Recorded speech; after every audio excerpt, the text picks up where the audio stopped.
ولا تلقوا بأيديكم إلى التهلكة وأحسنوا. Subscribe to this channel and share among your friends for more religious, knowledge-rich and historic lessons, durus and tafsir. السلام علیکم ورحمۃ اللہ وبرکاتہ. نحمدہ ونصلی علی رسولہ الکریم، اما بعد. محترم سامعین و ناظرین، ایک اس پارے کی ابتدا اللہ رب العزت نے قرآن مجید کی تلاوت کے حکم سے کی ہے. سورۃ العنکبوت کی تلاوت چل رہی ہے. عنکبوت مکڑی کے جالے کو، مکڑی کے گھر کو کہتے ہیں. اللہ رب العزت نے اس صورت میں عنکبوت کا لفظ استعمال فرمایا اور مشرکین کو، ان کے معبودان باطلہ کو، ان کے عقائد کو مکڑی کے جالے سے تشبیہ دی کہ جیسے مکڑی کا جالا بے حیثیت ہوتا ہے، کمزور ترین ہوتا ہے، ایسے ہی مشرکین کے عقائد، ان کے من گھڑت جھوٹے معبودان باطلہ ہے جن کی حیثیت مکڑی کے جالوں کی طرح ہے، جو نہ ان کو نفع دے سکتے ہیں، نہ انہیں نقصان، خطرات، تکلیف و مشقتوں سے بچا سکتے ہیں. جو خود اپنے وجود میں کمزور و بے بس ہو، وہ کسی اور کو کیا مضبوطی فراہم کر سکتے ہیں. لہذا سورۃ العنکبوت کی تلاوت چل رہی. اتل ما اوحی الیک من الکتاب واقم الصلاۃ. اللہ رب العزت نے قرآن کریم کی تلاوت کرنے اور نماز کو قائم کرنے کا حکم دیا. نماز کا قائم کرنا اور اس کے نتائج کا حاصل کرنا اس سورہ مبارکہ کے اندر بڑے اہم ترین مضامین ہیں. نماز اپنے آداب کے ساتھ، اصول و شرائط کے ساتھ قائم کی جائے تو اس کے زندگی پر اثرات پڑتے ہیں. قرآن کا فیصلہ ہے، رب کائنات کا فیصلہ ہے، اس کا کہا برحق ہے، لازوال ہے. جب رب نے کہہ دیا ہے سو کہہ دیا ہے کہ نماز قائم کرنا، نماز بے حیائی سے اور فحش سے روکتی ہے. نماز کے اندر 3 چیزیں ہونی چاہیے. امام ابو العالیہ رحمۃ اللہ علیہ کہتے ہیں کہ نماز میں 3 چیزیں ضروری ہے. 3 میں سے ایک بھی اگر چلی جائے تو وہ حقیقت میں نماز ہی نہیں ہے، اور تینوں لازمی ہیں. نمبر 1 اخلاص، نمبر 2 اللہ کا ڈر، خشیت اللہ، اللہ کا ڈر. نمبر 3 ذکر اللہ یعنی قرآن مجید. قرآن مجید کی تلاوت، اللہ کا خوف اور اخلاص، یہ تینوں نماز کی روح ہے، نماز کی اصل ہے، نماز کی بنیاد ہے. اس کے بعد نتائج حاصل ہوتے ہیں موجودہ زمانے میں. اور جب ہم دیکھیں کہ نماز بھی ہے اور ساتھ میں گناہ بھی ہے تو بات سمجھ لینی چاہیے کہ ان تینوں میں کہیں نہ کہیں کھوٹ ہے. نماز بھی چل رہی ہے، جھوٹ بھی چل رہا ہے، نماز بھی چل رہی ہے، فتنہ فساد بگاڑ بھی چل رہا ہے، نماز بھی چل رہی ہے، فحش اور عیانیت بد نظری بھی چل رہی ہے، نماز بھی چل رہی ہے، بندوں کے حقوق بھی غصب کیے جا رہے ہیں. تو سمجھ لیجئے کہ نماز کی ان 3 چیزوں میں سے کسی چیز میں عیب رہ گیا ہے، کھوٹ رہ گئی ہے. نتیجہ یہ ہے کہ یہ نماز زندگی پر اپنا اثر نہیں رکھتی. فریضہ ادا ہو گیا تو اگر نماز کا ظاہر درست ہو گیا تو فریضہ ادا ہو جائے گا، لیکن نہ یہ نماز اجر دلائیں گی، نہ یہ نماز زندگی پر صحیح اثرات قائم کرے گی. لہٰذا اس صورت کے اندر نماز کی اہمیت کو، اس کی عظمت و جلالت اور بڑائی کو بیان کیا گیا. اسی طرح رسول اکرم صلی اللہ علیہ وسلم کی نبوت و رسالت پر جو اعتراض ہوتا تھا مشرکین کی طرف سے، اسے بیان کیا. مشرکین کہتے تھے کہ یہ ہمارے مطلب کے، ہمارے مطالبے والے معجزے کیوں نہیں دکھاتے جیسے پچھلے نبیوں نے دکھائے ہیں. قرآن نے کہا کہ اگر ان کی ہدایت کے لیے معجزے کی ضرورت پڑتی تو قرآن سے بڑھ کر کون سا معجزہ چاہیے. قرآن معجزوں کا معجزہ ہے. لہذا یہ صرف ان کی جہالت اور ہٹ دھرمی ہے، یہ نہیں قبول کرنا چاہتے، اس لیے بہانے بنا رہے. قرآن کل بھی معجزہ تھا، قرآن آج بھی معجزہ ہے، قرآن قیامت تک معجزہ رہے گا. قرآن کریم نے ماضی میں جو انکشافات کیے ہیں، اہل عرب نے اسے سمجھا، لیکن عجم کے لیے اس بات کو سمجھنا مشکل تھا. موجودہ زمانے کی ترقیات اور سائنسی انکشافات نے قرآن کریم کے ان معجزوں کو، ان فیصلوں کو اور بھی آسان کر دیا کہ اسے سمجھا جا سکے. اللہ رب العزت نے قرآن کریم کو ایسا عظیم ترین معجزہ بنایا ہے. آخر میں اللہ رب العزت نے مومنین کو ہجرت کے نتیجے میں مصیبتیں اور پریشانیاں آنے کے بارے میں فرمایا کہ ہجرت کرنے کے بعد تم یہ مت سمجھو کہ مصیبت و آفتوں میں پڑ جاؤں گے کہ کھانے کو کیا ملیں گا اور کیسے گزر بسر ہوں گا. رب ذوالجلال جو کمزور جانوروں کو روزی عطا فرماتا ہے وہ تمہیں بھی عطا کریں گا. لہٰذا غم کرنے کی، خوف کھانے کی ضرورت نہیں ہے، ہجرت میں برکت ہوتی ہے۔ اور پھر فرمایا وَالَّذِينَ جَاهَدُوا لَنَا لَنَهْدِيَنَّهُمْ سُبُلَنَا، جو ہمارے راہ میں جد و جہد کرتے ہیں، محنت اور کوشش کرتے ہیں، ہم انہیں ضرور ضرور اپنے تک پہنچنے کا راستہ عطا کریں گے۔ ہدایت کے لیے مجاہدہ شرط ہے، محنت اور کوشش یہ رب ذوالجلال کی رضامندی اور اس تک پہنچنے کا راستہ عطا کرتی ہے۔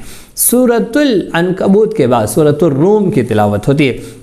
سورۃ الروم، یہ سورہ مبارکہ کے اندر روم کا ایک واقعہ ہے، روم استعمال ہوا ہے اس لیے سورت کا نام سورہ روم ہے۔ سورۃ الروم کے اندر ایک بڑی پیشن گوئی قرآن مجید کی جو 9 سال کے بعد مکمل ہوئی۔ رسول اکرم صلی اللہ علیہ وسلم کے زمانے میں دو سپر پاور تھے، ایک رومن امپائر، ایک پرشین امپائر۔ روم اور فارس والے آتش پرست تھے، مشرک تھے، اور روم والے عیسائی تھے، اللہ کو مانتے تھے، توحید پرست تھے۔ اگرچہ ان میں بعد میں بگاڑ آ گئے، لیکن اس وقت کی صورتحال بتلائی جا رہی ہے۔ ایسے میں واقعہ یہ ہوا کہ دونوں طاقتوں کے اندر فارس کو غلبہ حاصل ہو گیا اور روم دب گیا، اور بس ایسے کہ جاکنی کے عالم میں اور اپنے آخری دن شمار کر رہا تھا۔ ہرقل نے ہر طرح کی ذلت و بسپائی کے ساتھ سمجھوتا کر لیا تھا، جو کہ روم کا بادشاہ تھا۔ مشرکین مکہ اپنے ہم مسلک ہم مشرب مشرکوں فارس والوں کی فتح پر بڑے خوش تھے، رسول اکرم صلی اللہ علیہ وسلم کو اور مومنین کو تکلیف دے رہے تھے۔ رسول اکرم صلی اللہ علیہ وسلم اپنے ہم مسلک اہل کتاب جو کہ موحد تھے، رومیوں کی فتح و غلبہ چاہتے تھے۔ قرآن مجید نے اعلان کیا کہ یہ 9 سال میں اللہ رب العزت کی مشیت سے رومیوں کو غلبہ حاصل ہوگا۔ قرآن کا جو فیصلہ رسول اللہ نے سنایا، مشرکین نے بہت مذاق اڑایا ہوگا، لیکن اللہ رب العزت نے بتلا دیا کہ 9 سال کے اندر مشرکین مکہ نے دیکھ لیا کہ فارس والوں کے سلطنت کے قلب میں رومیوں نے اپنا فاتحانہ جھنڈا گاڑا، اور اللہ رب العزت نے رومیوں کو فتح عطا فرمائی۔ یہ غلبت الروم سورہ روم کے سلسلے، روم والوں کے سلسلے میں یہ گفتگو کی گئی۔ اسی طرح سے اللہ رب العزت نے آگے بہت سارے مضامین، رب کی قدرت کے مضامین بیان فرمائے۔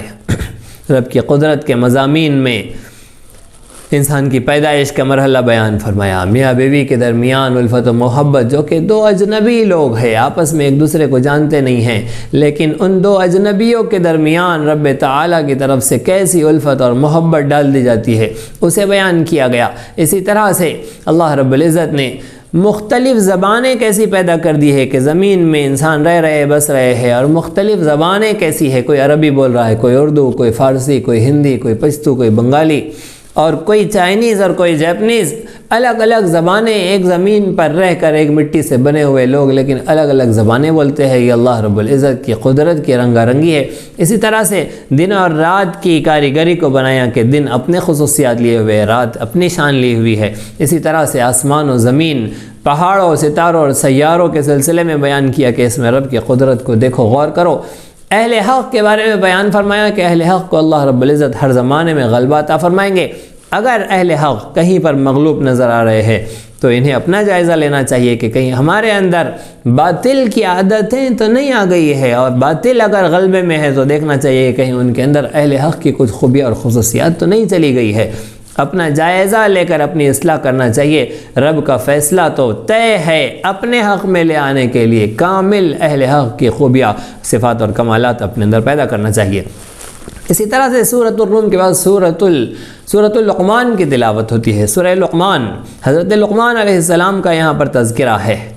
قرآن کریم کی حقانیت، اس کی صداقت، اس کی اللہ رب العزت کی توحید اور رسالت کا اس میں تذکرہ ہے۔ اللہ رب العزت نے آخرت کے بارے میں بیان کیا ہے کہ آخرت میں کوئی چیز اللہ سے مخفی نہیں ہوں گی۔ چھوٹی سے چھوٹی شے بھی اگر ہے، ایک چھوٹا سا عمل رات کی تنہائی میں کیا ہوا ہے، اللہ رب العزت وہ بھی دکھا دیں گے، وہ بھی سامنے لے آئیں گے۔ کوئی شے اللہ کے یہاں چھپ نہیں سکیں گی۔ اسی طرح سے حضرت لقمان علیہ السلام کی نصیحتوں کا تذکرہ ہے۔ حضرت لقمان علیہ السلام نے بیان فرمایا کہ توحید، جو کہ انہوں نے اپنے بیٹے کو نصیحت کی کہ بیٹا کبھی اللہ کے ساتھ کسی کو شریک نہ کرنا، شرک ناقابل معافی جرم ہے۔ اللہ، تم دنیا کے مال و متاع میں کسی کو شریک نہیں کرتے ہو، اللہ اپنے ملک میں کیسے کسی کو شریک کرنا پسند کرے گا؟ اللہ کو شرک پسند نہیں ہے، شرک سے منع فرمایا۔ اسی طرح سے والدین کے ساتھ حسن سلوک کی تعلیم کی، نماز کا حکم فرمایا، نماز کو قائم کرو۔ کہ ہر حال میں لوگوں کو نیکی کا حکم کرتے رہو، برائی سے روکتے رہو۔ نیکی کی تلقین، برائی سے روکنا، اگر نیکی کی تلقین میں برائی سے روکنے میں مصیبتیں پریشانیاں آئیں تو اس کے اوپر صبر کرو، جم جاؤ۔ اسی طرح سے تکبر سے بچو، فخر کرنے سے بچو، چلنے میں میانہ راہ اختیار کرو، نہ تیزی سے چلو نہ بالکل آہستہ آہستہ اکڑ کر چلو۔ اسی طرح سے آخر میں فرمایا کہ بات کرنے میں آواز پست رکھو، اگر اونچی آواز ہی میں کوئی خوبصورتی ہوتی تو گدھے کی آواز سب سے زیادہ خوبصورت ہوتی، اس لیے گدھے کی آواز سب سے اونچی ہوتی ہے۔ اس کے بعد سورۃ سجدہ کی تلاوت ہوتی ہے، اس میں سجدے کا حکم دیا گیا ہے، سجدہ تلاوت ہے۔ اللہ رب العزت نے اس میں قرآن کریم کی حقانیت کو، رب تعالیٰ کی وحدانیت کو بیان فرمایا۔ مومنین اور مشرکین کے درمیان فرق بتلایا کہ مشرکین کون ہوتے ہیں، مومنین کون ہوتے ہیں۔ رب کے محبت میں اور رب کو راضی کرنے کے لیے جینے والے دن رات اللہ کی عبادت کرتے ہیں، راتوں کو ان کے پہلو بستروں سے الگ ہوتے ہیں، وہ اللہ رب العزت کو خوف و خشیت کے ساتھ، اس کی رحمت کی امید کے ساتھ پکارتے ہیں۔ وہ اس دن سے ڈرتے ہیں جس دن یخافون یوما تتقلب فیہ القلوب والابصار، جس دن آنکھیں اور دل پلٹ کر رہ جائیں گے۔ سورۃ سجدہ کے آخر میں حضرت موسیٰ علیہ السلام کو تورات دیے جانے کا تذکرہ ہوا۔ پھر سورۃ الاحزاب کے بنیادی مضامین، آداب اجتماعی یعنی اجتماعی زندگی کے اصول آداب بیان کیے گئے، اسی طرح سے شریعت کے احکامات بیان کیے گئے، اور چند غزوات کا تذکرہ ہے۔ غزوہ احزاب جسے غزوہ خندق بھی کہتے ہیں، اسلام کا ایک عظیم معرکۃ العراء معرکہ تھا، ایک جنگ تھی، غزوہ تھا۔ رسول رحمت صلی اللہ علیہ وسلم خود بھی شریک تھے۔ ساری جماعتیں مشرکین کی، منافقین اور یہودیوں کی مسلمانوں کے خلاف مجتمع تھی۔ جماعتوں کے اجتماع کی وجہ سے اس جنگ کو احزاب کہا جاتا ہے۔ رسول اکرم صلی اللہ علیہ وسلم نے صحابہ سے مشورہ کیا کہ کیسے جنگ کی جائے۔ صحابہ نے مشورہ دیا کہ مدینے میں رہ کر کی جائے۔ ایک صحابی رسول حضرت سلمان فارسی رضی اللہ عنہ فرماتے ہیں کہ ہمارے فارس میں جب بھی ایسے حالات آتے تو خندق کھودی جاتی اور دشمن کو اپنے تک پہنچنے سے روکا جاتا۔ رسول اکرم صلی اللہ علیہ وسلم نے اس مشورے کو پسند فرمایا اور خندق کھدائی گئی۔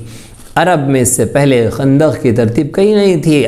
کفار کو یہ دیکھ کر بڑا تعجب ہوا، اور پھر بہرحال کفار صبر نہیں کر سکے، ان کے قدم اکھڑ گئے اور پسپا ہو کر شکست کھائی ہار گئے۔ ان کے بعد جن یہودیوں نے اندر والوں نے ساز باز کر کے دھوکہ کیا تھا، بنی قریظہ کا معرکہ ہوا، غزوہ بنی قریظہ، اس کا بھی یہاں پر تذکرہ ہوا۔ پھر چند احکامات جو تشریح بیان کیے گئے۔ دو دل کے بارے میں مشرکین کا عقیدہ تھا کہ بعض انسانوں کے سینے میں دو دل ہوتے ہیں، دو دل نہیں ہوتے، دل ایک ہی ہوتا ہے۔ فکر خیالات کا بھی دو طرح کے ہوتے ہیں، اس کو دو دل سے تشبیہ دی جا رہی۔ زہار کا تذکرہ ہے کہ زہار زمانے جاہلیت کی ایک شرمناک طلاق تھی جو طلاق ابدی ہوتی تھی، بس انسان نے کہہ دیا زہار کر لیا، مستقل اس کے مسائل ہے، آداب ہے، زہار کا تذکرہ ہوا۔ اسی طرح سے متبنہ بیٹا، جس کو منہ بولا بیٹا ہوتا تھا، اس کے بارے میں مسائل ہے۔ منہ بولے بیٹے کو حقیقت میں بیٹا سمجھا جاتا تھا، قرآن مجید نے کہا کہ منہ بولا بیٹا حقیقی بیٹا نہیں ہوتا، اس کے اوپر وہ سارے احکامات نافذ نہیں ہوتے جو حقیقی بیٹے کے احکامات ہوتے ہیں۔ اس طرح سے 21ویں پارے کے مضامین مکمل ہوئے۔ اسی طرح دینی، علمی، اصلاحی اور تاریخی دروس و بیانات سے استفادے کے لیے آپ کے اس چینل کو لائک، شیئر اور سبسکرائب کریں۔ یہ نغمہ حور جنت ہے، یہ ساز تم کو